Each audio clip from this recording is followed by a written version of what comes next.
Islamabad high court ने आज appeal मुस्तरद कर दी है, तो ये उनके वालिदैन की, तो उनके वालिदैन उस वक्त कराची में मौजूद थे जब ये सारा वाक़या हुआ। थेरापी वर्क्स वाले वहाँ पर मौजूद थे, यानी उन्होंने ख़ुद थेरापी वर्क्स वालों को वहाँ पर भेजा उस सारे मामलात को टैकल करने के लिए।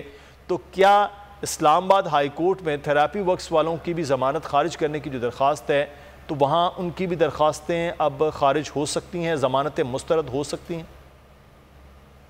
हाँ जी, अस्सलाम वालेकुम। जी बिल्कुल, आई थिंक हमें जो मेन चीज़ है वो देखनी ये है कि क्रिमिनल लॉ कैसे काम करता है और केसेस कैसे जाते हैं। हमारा जो क्रिमिनल लॉ है वो एक उसका जो टेस्ट होता है वो यही है कि आपने बियॉन्ड रीजनेबल डाउट एक चीज़ इस्टेब्लिश करनी है कि उसमें कोई शक ना रह जाए कि ये जो क्राइम जो कमिट हुआ है उसमें अबेटमेंट हुई है और उसमें एक्चुअली उन्होंने एविडेंस को रिमूव करने की कोशिश की है।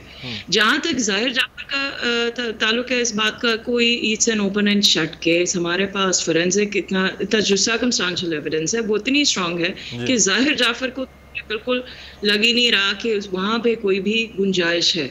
हाँ, अलबत्ता जहाँ पे इसके पेरेंट्स से है उसमें बहुत ज़्यादा रिस्पॉन्सिबिलिटी बढ़ जाती है प्रोसिक्यूशन की टू गो एंड इंश्योर कि वो इस चीज़ को इस्टेब्लिश करें बियॉन्ड रीजनेबल डाउट कि उन्होंने actually commission of the crime के बाद या बेट किया है और उसके बाद ऑब्वियसली एविडेंस को रोकने के लिए कहा है। मगर उसमें फिर मैं ये कहूँगी कि जो दो विटनेसेस हैं, यानी कि ज़ाहिर जाफर हिमसेल्फ, जिसने स्टेटमेंट में अपनी खुद कहा है कि भाई मैंने अपने वालिद साहब को फ़ोन किया तो उन्होंने कहा कि मैं इसको संभाल लूँगा, और थेरेपी वर्क्स वालों को बुलाया गया। ये बहुत इंपॉर्टेंट है इनकी कन्विक्शन के लिए।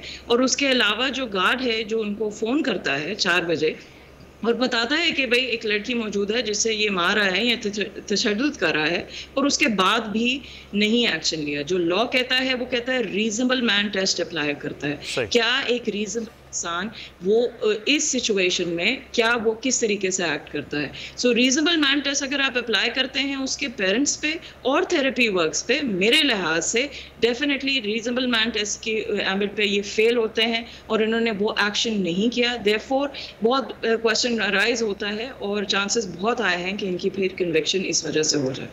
सही। अच्छा, एक चीज़ जो इस वक्त 8 हफ्तों के हवाले से अजहर सिद्दीक साहब, ये बात हुई है आज हाई कोर्ट में भी कि 8 हफ्ते में इस केस का फैसला ट्रायल कोर्ट कर, तो ये आपको लग रहा है कि केस जिस नहज पर आया है ये ट्रायल कोर्ट से सेशन कोर्ट से ये फैसला हो जाएगा 8 हफ्तों के अंदर, या आप समझते हैं कि ऑब्वियसली जब ज़ाहिर जाफर के वकील हैं या थेरापी वर्क्स के जो वकला हैं वो इस चीज़ को मज़ीद आगे ले जा सकते हैं, क्योंकि आपको पता है कि ये एक बड़ा तरीक़ाकार होता है कि जहाँ पर मुल्ज़िमान हैं वो केस को तूल देने की कहीं ना कहीं कोशिश हो रही होती है। तो आपको लग रहा है सर 8 हफ्ते में फ़ैसला होना मुमकिन होगा? देखिए, ये एक अच्छी खबर तो आई है कि 8 हफ्ते की डायरेक्शन आ चुकी है, तो इससे पॉसिबिलिटी ये है कि ये ट्रायल जो है वो डे टू डे चलेगा।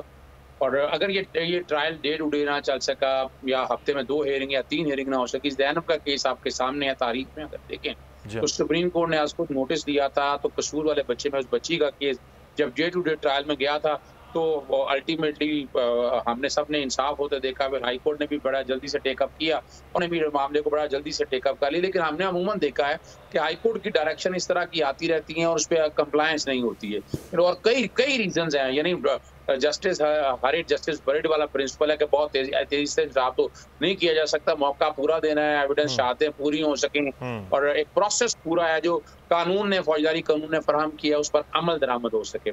हमने इसके केस में उलझाव ज्यादा दिया है।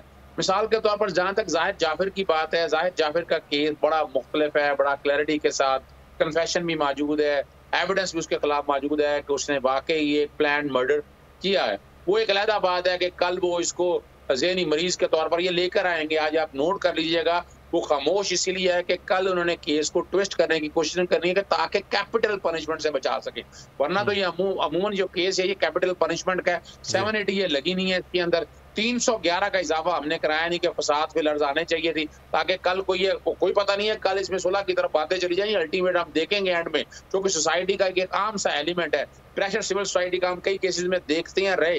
लेकिन यहाँ 2-3 बड़ी मेजर जो गलती हुई है, थेरेपी वर्कर्स को हमने इन्वॉल्व किया, वालिदैन को इन्वॉल्व किया, वालिदैन यहाँ इस्लामाबाद के अंदर थे नहीं, कराची के अंदर मौजूद थे, वो अगर उन्होंने कह भी दिया है कि मिसाल के तौर पर मैं संभालता हूं, तो उन्हें ये तो नहीं पता था कि वो कत्ल करने जा रहा है। और ना अभी तक फॉरेंसिक ऐसा हो चुका है, ना कोई कॉल डाटा ऐसा आया कि जिसमें ऐसी बात आई हो कि उनके वालिदैन ने कहा हो कि मार दो, या अबैटमेंट के हवाले से कि कोई पिस्टल दे दो या कुछ। बात है ना, अगर कोई शहादत छुपाने की कोशिश की है तो उससे जुर्म की अलहदा सजा बन सकती है, लेकिन इस बुनियाद पर 109 में अबैटमेंट को कत्ल के हवाले से सजा देना मैं नहीं देखता। उनके वालिदैन नहीं आ सकेंगे, ना थेरेपी वर्कर आ सकेंगे। थेरेपी वर्कर की जमानत इसीलिए नीचे से होगी कि उनका अपना एक आदमी जख्मी हुआ है और वो बाकायदा अंदराज मुकदमा की दरखास्त रिकॉर्ड के ऊपर मौजूद है। तो ये गैर जरूरी चीजें थी, यानी इसने केस को मैं समझता हूँ उलझा दिया। थेरेपी वर्कर को भी इन्वॉल्व करके, माँ बाप को भी इन्वॉल्व करके, इस सारे मसले के अंदर कोई माँ बाप तो नहीं चाहेगा कि उसका बच्चा जो है वो कत्ल करे और साथ अबैटमेंट करे, ना कोई ऐसी दुश्मनी है ना, और वो भागते भी फिर रहे हैं उसको बचाने के हवाले से। सिविल सोसाइटी ने यहाँ समझता हूँ कि हम लोगों की तरफ से प्रेशर ज्यादा रहा इस मामले की तरफ कि हमने इसको गैर जरूरी चीजों की तरफ उलझा दिया है, उससे केस इससे केस लाजमी लंबा होगा। अज़र साहब, ये बड़ा इंपॉर्टेंट मामला है कि हम जब देखते हैं कि इस तरह के केस होते हैं, खास तौर पर हम देखते हैं कि जो छोटे इलाकों में, गांव देहात पे हमारे दुश्मनी के केस होते हैं, चाचा भी फंसा दो, मामा भी फंसा दो, सारी चीज़ें वो हो जाती हैं, फिर उसके बाद केस लंबा। तो खुदा न खास्ता इस केस के अंदर इस किस्म के मामला ना हो कि थेरेपी वर्क्स की पूरी टीम भी है, फिर उनके वालिदैन भी है जो यहाँ मौजूद नहीं, तो ये केस भी उलझ सकता है। बिल्कुल उलझ सकता है। देखिए ना, अगर तो जाहिर जाफर अकेला होता तो जाहिर जाफर और बाकी जो, यानी जाफर अकेला मुलजम था ना, तो उसे सिर्फ मौका मिलना था क्रॉस एग्जामिन करने का। यहाँ अब होगा प्रोसेस क्या, कॉपियां नकलें तकसीम कर दी हैं। जब हाजिरी सारे मुलजमों की पूरी होगी, फर्द जुर्म आयद होगी। जब फर्द जुर्म आयद होगी और फर्द जुर्म, यानी देखें जब कापियां सारी मिल जाएंगी, 7 दिन का टाइम लाजमी देना होता है 265C और 265D को सामने रखते ज़ाब्ता फौजदारी के तहत। अब उसमें जब शहादतें शुरू होंगी तो शहादतों में सिर्फ जाहिर जाफर नहीं, उनके वालिदैन के अलहदा वकील जिरा करेंगे। फिर जो थेरेपी वर्कर के जितने मुलजिम है, ये कोई 8-10 लोग हैं। जहां एक शहादत के ऊपर सिर्फ एक मुलजिम ने जिरा करनी थी, वहां 8 लोगों ने जिरा करनी है। अगर मान ले एक दिन भी, तो 10 दिन में एक गवाह तो 10 दिन ले जाएगा। अब ये सारा मामला अगर आप देखें, मुझे तो ये 6 महीने तक ये ट्रायल कंक्लूड होता नजर नहीं आता है।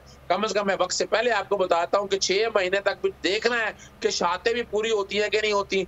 इस पे अभी देखें, जो नकलें तकसीम करने का प्रोसेस है उसमें कई कमी रह जाती हैं, कोई चीजें पूरी नहीं आती। मुख्तलिफ दरखास्तें आएंगी 265C की सप्लाई ऑफ डॉक्यूमेंट करने के हवाले से, वो फिर आएंगी। और फिर उसके बाद जब फर्द जुर्म आयद आएगा, फर्द जुर्म आयद होने के बाद जब शहादतें शुरू होंगी, शहादतों का प्रोसीजर कंक्लूड होना है, फिर 342 के स्टेटमेंट होने हैं, फिर बहस होनी है, तो ये 6 महीने से ज्यादा टाइम ले जाएगा और गैर जरूरी तौर पर। और इसमें मैं नहीं समझता है, अब जो कि केस में आ गया है, चलान में ये सारे लोग मुलजिम आ गए हैं, अब इन सबका फेयर ट्रायल का हक है, इनको सबको मौका मिलना है। और ultimately at the end of the day क्या होता है, सजा जरूर मिलेगी इसको, लेकिन मैं इसमें केस के अंदर कैपिटल पनिशमेंट में ही देख रहा, माजरत के साथ।